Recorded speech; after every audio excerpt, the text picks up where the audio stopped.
Do you think racism exists in Kashmir? If yes, then you're thinking about it. And if you deny it, then watch this video. Vanan noshas madri pahmas shakle. Geshom was. Malche vanan tsuchuk baki bayo nistan zara narmi pahmas shakle. Timch prin sheen tsuchuk geshom pahmat. We'll talk more about this and the racism prevalent in our society. But first, I need to chase the sun as it's about to set. So we're heading to the beach to see if we reach it before the sunset. So I take a time lapse of the sunset and then bring this message to you.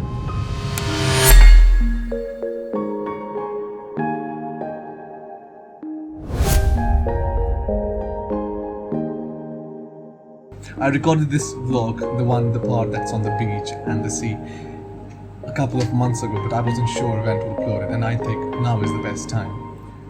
So I'll be reading a poem along with this from this book, The Rebel Silhouette, and the poem is by Faiz Ahmad Faiz and translated by Agha Shahid Ali. This book is one of my favorite books for poetry. It contains Faiz Ahmad Faiz poems in Urdu and Agha Shahid Ali's translation in English. So today's poem is on page number 81. It's Ashkabad Ki Ek Shaam, but that's in the time lapse that I'm going to record on the sea and show you around. But the most important fact is what I'm going to talk about today is, does racism exist in Kashmir society? And the answer is yes. And it does not limit to racism just based on color or based on race. It has taken form of various stereotyping against a particular group of people. It may be based on their profession, it may be based on their gender, it may be based on from where they come from in Kashmir or from outside Kashmir. It may be generalized terms against any population or people of any skin color. This may not be true for every Kashmiri, this may not be true for every Indian or a Pakistani who watches this video, but this sure is deep rooted in our society and we sure haven't paid much attention to this problem. Let me give you an example. In my childhood, when I did not take shower for a few days, my mother would tell me that you look like a Bihari, you should take a shower and clean yourself. Have you ever referred to someone as Bihari? If you're in Kashmir, it is very, very likely that you have referred to someone with a skin color that is not fair as Bihari. Similarly, have you ever referred to someone who comes from the mountains as Gujur? Have you ever referred to someone who comes from rural areas of Kashmir as Grus? Have you ever referred to someone who doesn't talk politely as Hans? Have you ever thought of someone who is not very clean that he looks like a Vatu? And all these terms, they actually refer to a particular group of people and these terms are their identity. If someone is a janitor and his profession is cleaning, which is actually a good profession, but our society has made this term as a racist slur and as a derogatory term. Similarly with Bihari, the people who come from different parts of India to Kashmir. Even if he's a Bengali, he is a Tamil, he is from New Delhi, Punjabi, but if he's not fair and he does not speak Kashmiri, a generalized term, Bihari is associated with him, which has now become a derogatory term.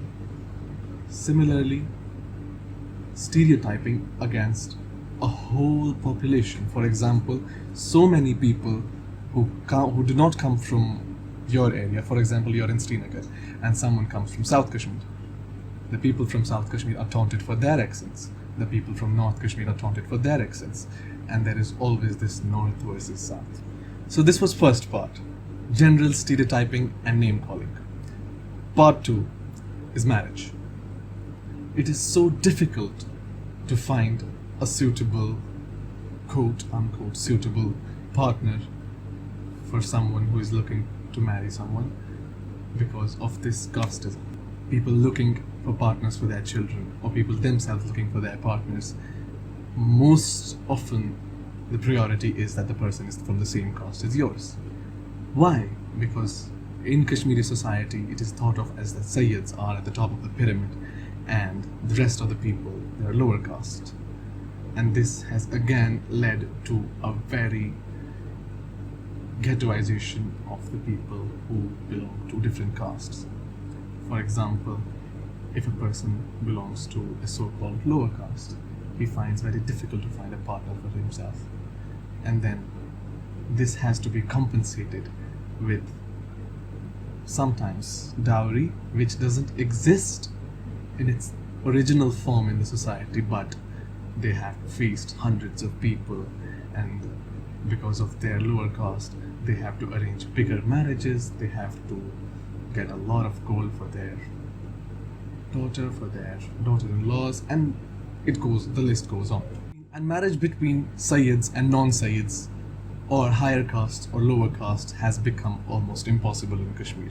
Although now there are instances of this happening, but this should not be a criteria. This should never be a criteria.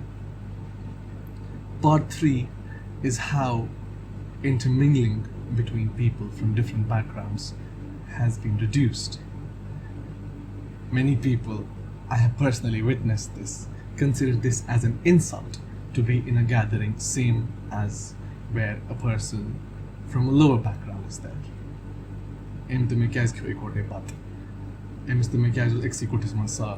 There are so many examples of this, and I'm pretty sure that you must have witnessed it.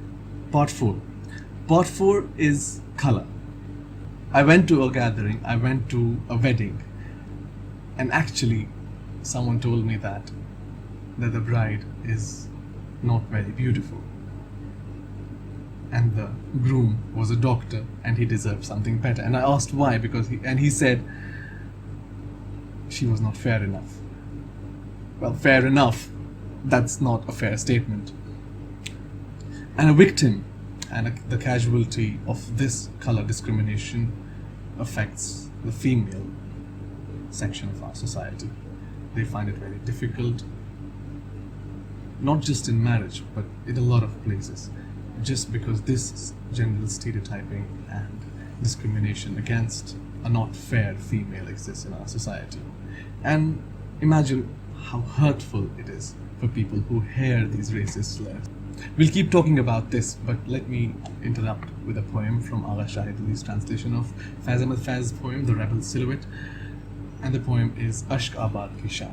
The poem is written by Faiz Ahmad Faiz, and Agha Shahid Ali has beautifully translated it. The original poem is also very, very beautiful. So let me read it to you. Ashkabad Ki Ek Shaam. जब सूरज ने जाते जाते अश्काबाद के नीले उफक से अपने सुनहरी जाम में ढाली सुर्खी अव्वल शाम, और ये जाम तुम्हारे सामने रखकर तुमसे किया कलाम, कहा प्रणाम उठो, और अपने तन के सीट से उठकर एक शीरीं पैगाम सब्त करो इस शाम, किसी के नाम किनारे जाम। शायद तुम ये मान गए और तुमने अपने लबे गुलफाम कि ये इनाम किसी के नाम किनारे जाम, या शायद तुमने अपने तन से सींच कर थी यूं महव आराम कि रास्ता तकते तकते बुझ गई शम्मे जाम, अश्काबाद के नीले उफक पर गारत हो गई शाम। फैज़ अहमद फैज़. The translation of Ashkabad Ki Ek Shaam. Evening in Ashkabad.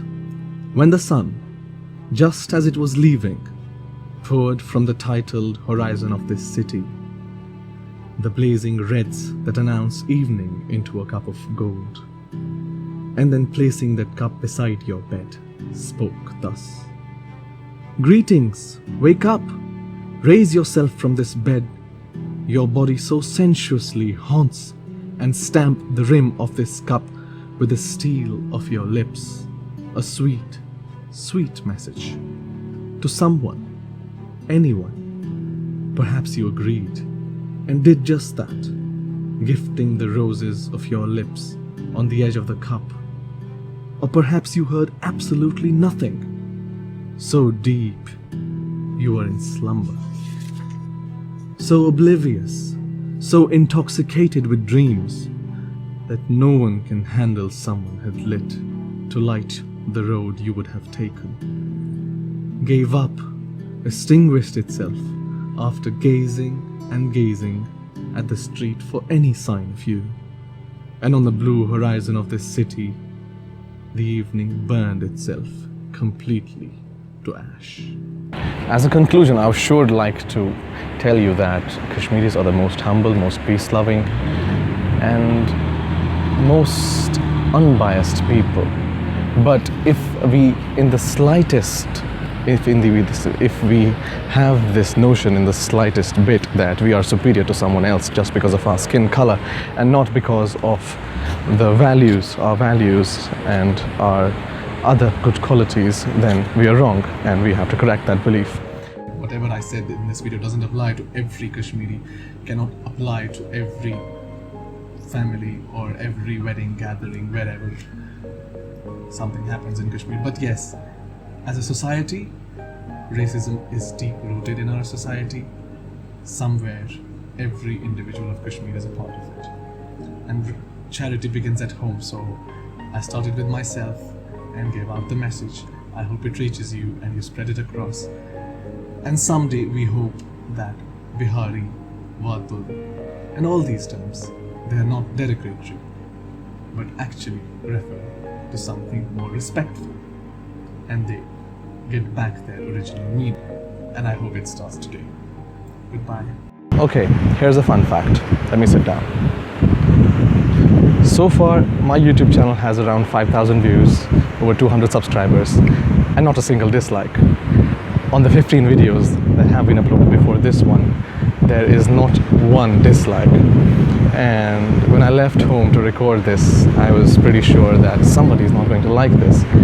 And if you have any feedback, please make sure you mention it in the comments. You share this video. If you like it, like it. If you dislike it, just dislike it.